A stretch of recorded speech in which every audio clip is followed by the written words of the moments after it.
Buenas circulares por Jorge Luis Borges. Nadie lo vio desembarcar en la unánime noche. Nadie vio la canoa de bambú sumiéndose en el fango sagrado. Pero a los pocos días nadie ignoraba que el hombre taciturno venía del sur, y que su patria era una de las infinitas aldeas que están aguas arriba, en el flanco violento de la montaña, donde el idioma zen no está contaminado de griego y donde es infrecuente la lepra. Lo cierto es que el hombre gris besó el fango, repechó la ribera sin apartar, probablemente sin sentir, las cortaderas que le dilaceraban las carnes y se arrastró mareado y ensangrentado hasta el recinto circular que corona un tigre o caballo de piedra que tuvo alguna vez el color del fuego y ahora el de la ceniza. Ese redondel es un templo que devoraron los incendios antiguos, que la selva palúdica ha profanado y cuyo dios no recibe honor de los hombres. El forastero se tendió bajo el pedestal. Lo despertó el sol alto. Comprobó sin asombro que las heridas habían cicatrizado. Cerró los ojos pálidos y durmió, no por la flaqueza de la carne, sino por determinación de la voluntad. Sabía que ese templo era el lugar que requería su invencible propósito.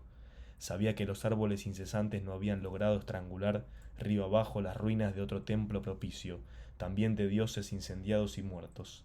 Sabía que su inmediata obligación era el sueño. Hacia la medianoche lo despertó el grito inconsolable de un pájaro. Rastros de pies descalzos, unos higos y un cántaro le advirtieron que los hombres de la región habían espiado con respeto su sueño y solicitaban su amparo o temían su magia. Sintió el frío del miedo y buscó en la muralla dilapidada un nicho sepulcral y se tapó con hojas desconocidas. El hombre que lo guiaba no era imposible, aunque sí sobrenatural.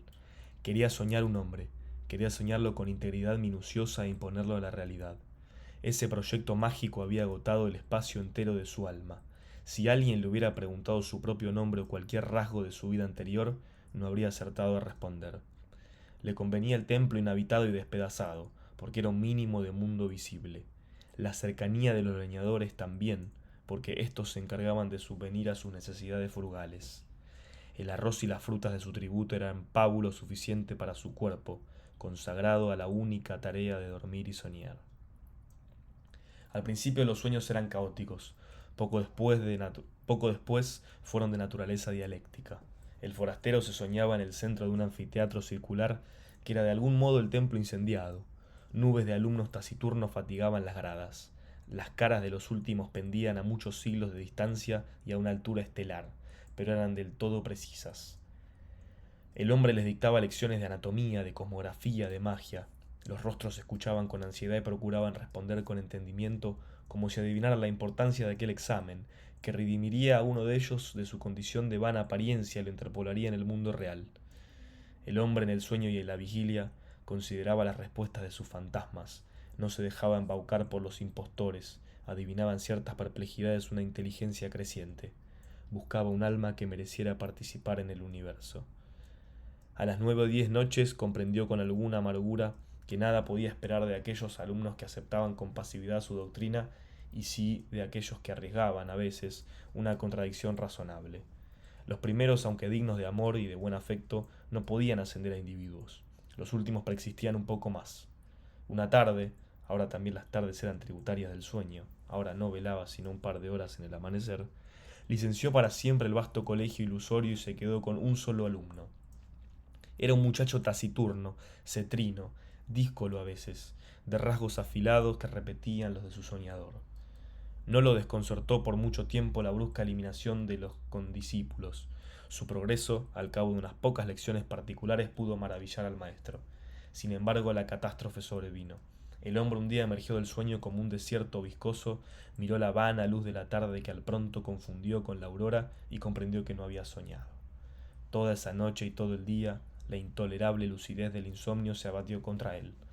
Quiso explorar la selva, extenuarse. Apenas alcanzó entre la cicuta unas rachas de sueño débil, veteadas fugazmente de visiones de tipo rudimental, inservibles. Quiso congregar el colegio y apenas hubo articulado unas breves palabras de exhortación. Este se deformó, se borró. En la casi perpetua vigilia, lágrimas de ira le quemaban los viejos ojos. Comprendió que el empeño de modelar la materia incoherente y vertiginosa de que se componen los sueños es el más arduo que puede acometer un varón, aunque penetre todos los enigmas del orden superior y del inferior. Mucho más arduo que tejer una cuerda de arena o que amonedar el viento sin cara. Comprendió que un fracaso inicial era inevitable. Juró olvidar la enorme alucinación que lo había desviado al principio y buscó otro método de trabajo. Antes de ejercitarlo decidió un mes a la reposición de las fuerzas que había malgastado en el delirio. Abandonó toda premeditación de soñar y casi acto continuo logró dormir un trecho razonable del día.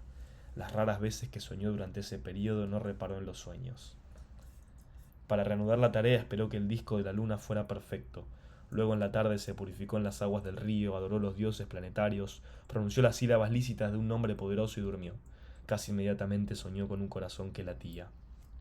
Lo soñó activo, caluroso, secreto, del ganador de un puño cerrado, color granate en la penumbra de un cuerpo humano aún sin cara ni sexo. Con minucioso amor lo soñó durante 14 lúcidas noches. Cada noche lo percibía con mayor evidencia. No lo tocaba, se limitaba a atestiguarlo, a observarlo, tal vez a corregirlo con la mirada.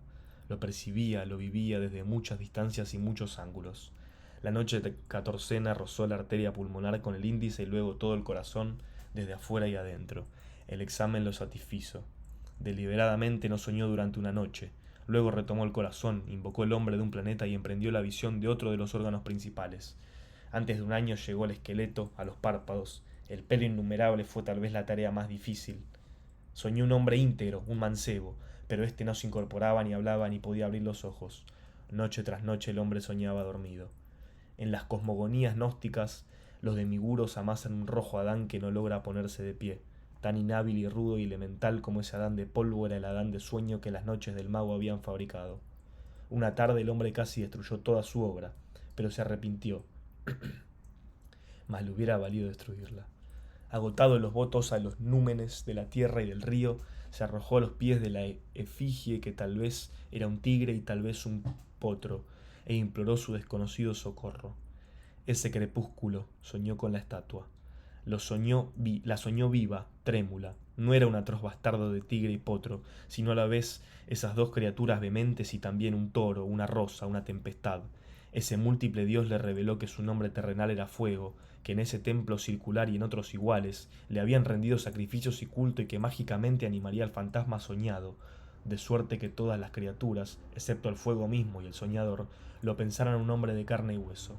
Le ordenó que una vez instruido en los ritos, lo enviaría al otro templo despedazado cuyas pirámides persisten aguas abajo, para que alguna voz lo glorificara en aquel edificio desierto.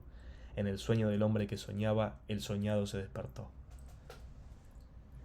El mago ejecutó esas órdenes, consagró un plazo que finalmente abarcó 2 años, a descubrir los arcanos del universo y del culto del fuego. Íntimamente le dolía apartarse de él. Con el pretexto de la necesidad pedagógica dilataba cada día las horas dedicadas al sueño. También rehizo el hombro derecho, acaso deficiente. A veces lo inquietaba una impresión de que ya todo eso había acontecido. En general, sus días eran felices. Al cerrar los ojos pensaba, ahora estaré con mi hijo. O más raramente, el hijo que he engendrado me espera y no existirá si no voy. Gradualmente lo fue acostumbrando en la realidad. Una vez le ordenó que embanderara una cumbre lejana. Al otro día flameaba la bandera en la cumbre. Ensayó otros experimentos análogos, cada vez más audaces. Comprendió con cierta amargura que su hijo estaba listo para nacer y tal vez impaciente. Esa noche lo besó por primera vez y lo envió al otro templo cuyos despojos blanqueaban río abajo, a muchas leguas de inextricable selva y de ciénaga. Antes, para que no supiera nunca que era un fantasma, para que se creyera un hombre como los otros, le infundió el olvido total de sus años de aprendizaje. Su victoria y su paz quedaron empañadas de hastío. En los crepúsculos de la tarde y del alba se prosternaba ante la figura de piedra, tal vez imaginado que su hijo irreal ejecutaba idénticos ritos, en otras ruinas circulares, aguas abajo. De noche no soñaba, o soñaba como lo hacen todos los hombres. Percibía con cierta palidez los sonidos y formas del universo. El hijo ausente se nutría de esas disminuciones de su alma. El propósito de su vida estaba colmado. El hombre persistió en una suerte de éxtasis. Al cabo de un tiempo que ciertos narradores de su historia prefieren computar en años y otros en lustros, lo despertaron dos remeros a medianoche. No pudo ver sus caras, pero le hablaron de un hombre mágico en un templo del norte, capaz de hollar el fuego y de no quemarse. El mago recordó bruscamente las palabras del dios. Recordó que de todas las criaturas que componen el orbe, el fuego era la única que sabía que su hijo era un fantasma. Ese recuerdo apaciguador al principio acabó por atormentarlo. Temió que su hijo meditara en ese privilegio normal y descubriera que de algún modo su condición y descubriera de algún modo su condición de mero simulacro. No ser un hombre, ser la proyección del sueño de otro hombre, qué humillación incomparable, qué vértigo. A todo padre le interesan los hijos que ha procreado, que ha permitido en una mera confusión o felicidad. Es natural que el mago temiera por el porvenir de aquel hijo, pensado entraña por entraña y rasgo por rasgo en 1001 noches secretas. El término de sus cavilaciones fue brusco, pero lo prometieron algunos signos. Primero, al cabo de una larga sequía, una remota nube en un cerro, liviana como un pájaro. Luego, hacia el sur, el cielo que tenía el color rosado de las encías de los leopardos. Luego las humaredas que derrumbaron el metal de las noches. Después la fuga pánica de las bestias. Porque se repitió lo acontecido hace muchos siglos. Las ruinas del santuario del dios del fuego fueron destruidas por el fuego. En un alba sin pájaros el mago vio cernirse contra los muros el incendio concéntrico. Por un instante pensó refugiarse en las aguas, pero luego comprendió que la muerte venía a coronar su vejez y a absolverlo de sus trabajos. Caminó contra los jirones de fuego. Estos no mordieron su carne, estos lo acariciaron y lo inundaron sin calor y sin combustión. Con alivio, con humillación, con terror, comprendió que él también era una apariencia, que otro estaba soñándolo.